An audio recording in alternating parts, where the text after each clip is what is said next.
What's going on, guys? Cameron and Jordan back again with Attack on Anime. Here we're going to bring you a topic video talking about who our favorite antagonists in animes are. Now, we all know that there are some pretty baller antagonists, and we know that some people are probably going to get offended and want to debate who their favorite antagonists are, but we're just going to give you ours and who and why we like them so much and why they resonate with us. So without further ado, I'm going to let Jordan kick this one off. Alright, my favorite antagonist, I'm going to go with none other than Madara Uchiha. Yes, the bad A from the Uchiha clan, rival to the first Hokage, mastermind behind almost everything that happened everything bad that happened to Naruto's generation and so forth. I mean, what's not to like about this man? He's a master tactician. I mean, he planned his revival, what, like 30, 40 years into the... Something like that. Something like that. I don't even know the timeline because the Naruto timeline is kind of weird, but... They like to retcon a lot. They like to just throw in little things. But he planned his own revival years ahead. I mean, this man, like, planned to get Obito at some point. I mean, he mastered the Rinnegan. He's done things nobody has ever really done in terms of being an Uchiha. Great fight. Actually, that's an understatement. Amazing fighter. This man soloed the entire Ninja Alliance. The greatest fight scene probably ever. Like going through the whole army with Naruto just sitting there watching in awe. Like when Naruto is just sitting there in awe. I know he was out of chakra, but when Naruto is just sitting there in utter awe, like he's just like, I don't even know what I would do against this dude. This man single-handedly captured all the BGs, all 9 tail beasts. Who does that? Well, matter of fact, first of all, why is he even this powerful as a character? It's like my first question. Because how do you even stop this man? I feel like Kishimoto even said at one point he didn't even know how he was gonna stop him. So like he had like that BS Black Zetsu crap where it just came up and like killed him unexpectedly. But that was a terrible ending, by the way, to a great antagonist dying. And I feel like the build-up for him was so great in terms of a character and like him finally being revived. Because you used to hear about Madara Uchiha. That name was like a taboo in the Naruto universe. When you heard Madara Uchiha, it's usually associated with negative connotations. So you're like, uh-oh. But his name, the fact that his name alone can start a war shows his true character and shows how great of a threat he was. Because when Toby was going under the pseudonym of Madara, like he said, he just had to use his name. I'm Madara Uchiha. If you don't agree to my terms, then we have the 4th Great Ninja War. Everyone was on guard.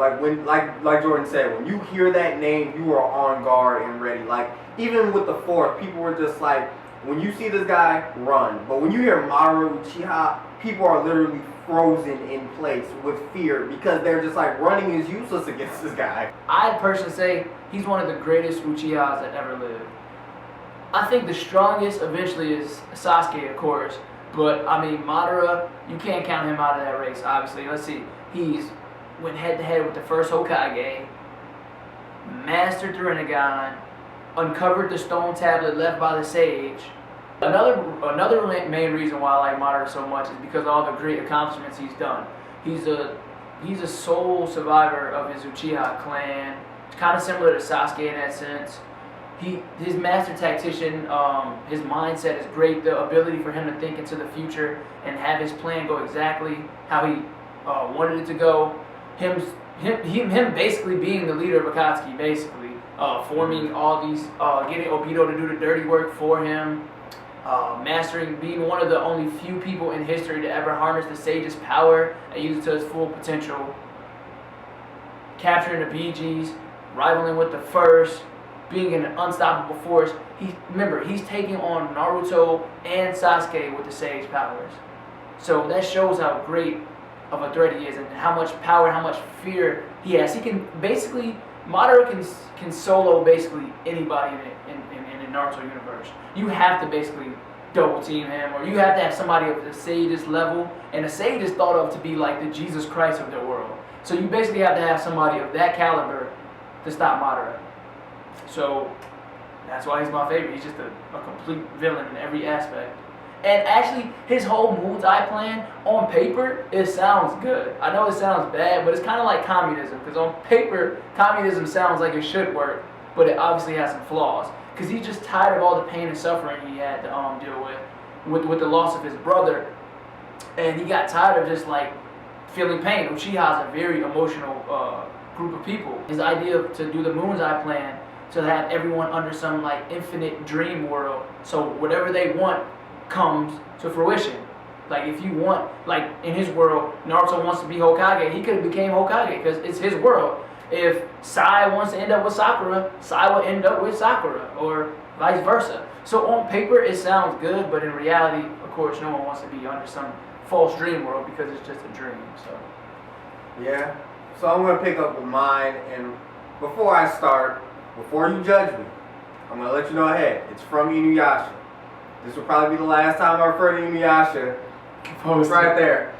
But just because Inuyasha is my favorite anime is not the reason this is my favorite antagonist. And you already know, if you know Inuyasha, you know I'm talking about Naraku. Now Naraku, his journey in his life is pretty crazy, and how similar he is to Inuyasha is even greater, because he started off as a man known as Onigumo, and he suffered from bad burns, and the priestess Kikyo, she was nursing him back to health, but she pretty much only nursed him to the point where he could still speak. He couldn't move, and he still suffered great pain from his burns. But through the constant visits to the Onigumo's cave that Kikyo took, he fell in love with her and made a deal with demons to take over his body, to give him a new body so he can go pursue his love. And when these demons accepted that pact, it was created Naraku. And Naraku had no love for Kikyo, but he still had Onigumo's heart.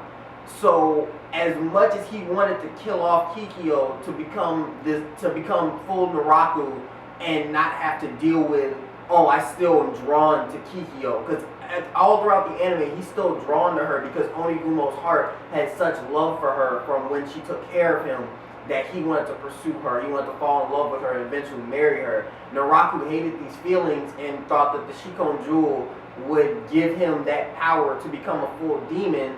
Sound like anyone you know? Like Inuyasha wanting to become a full demon. The only difference is Naraku didn't have these human connections like Inuyasha had to make him feel okay about himself, like just okay as who he is and okay with the feelings that Onigumo's heart made him have.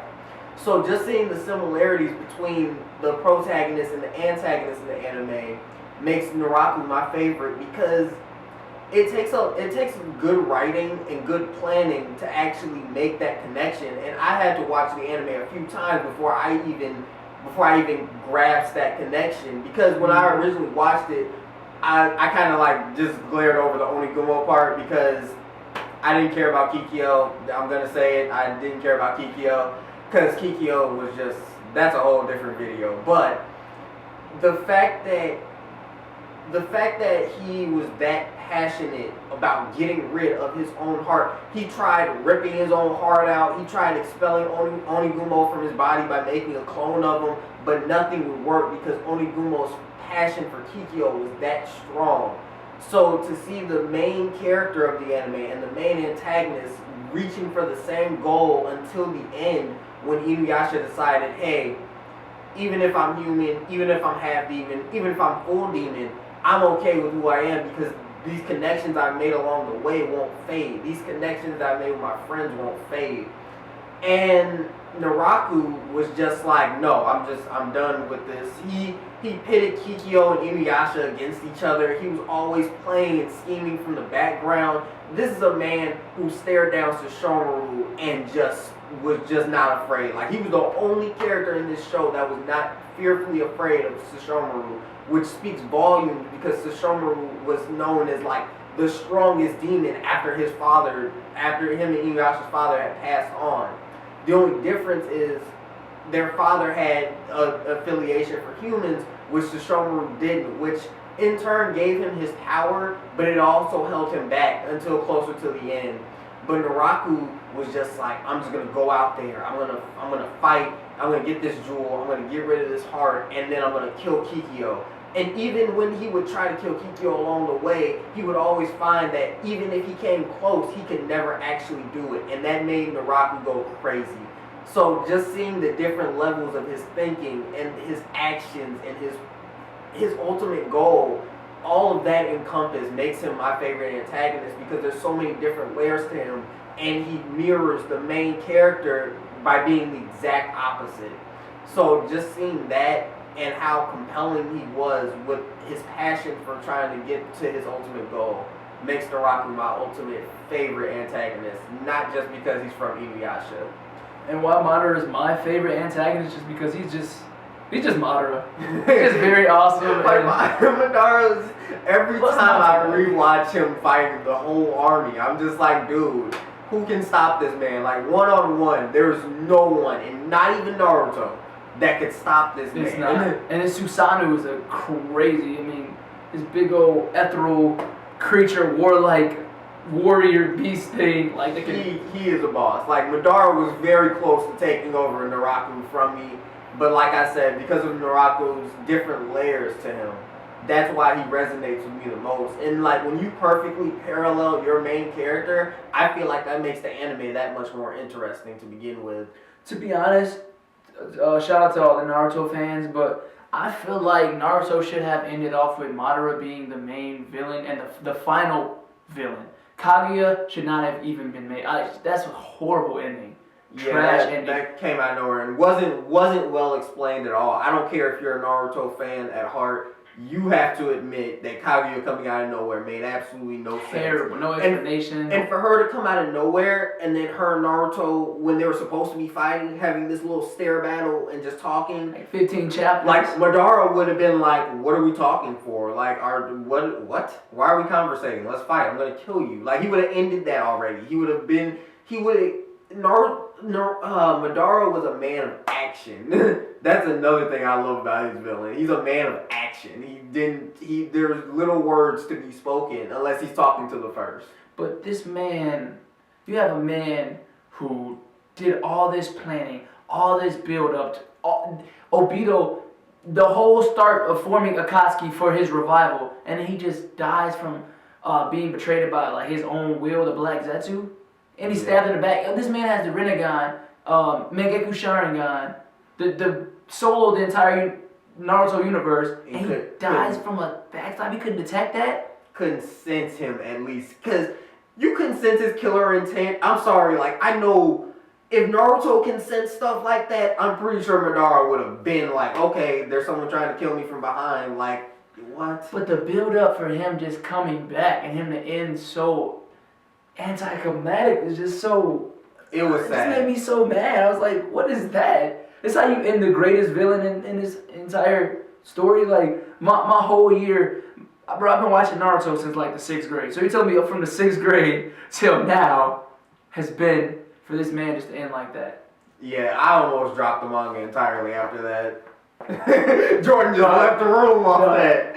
Well, guys, as you can see, we're about to wrap this up, but let us know in the comments down below who your favorite antagonist is. We would love to hear it. Love to get some good conversation going in the comments down below. Don't forget to like the video, share us, and don't forget to subscribe. And as always, Attack on Anime, out.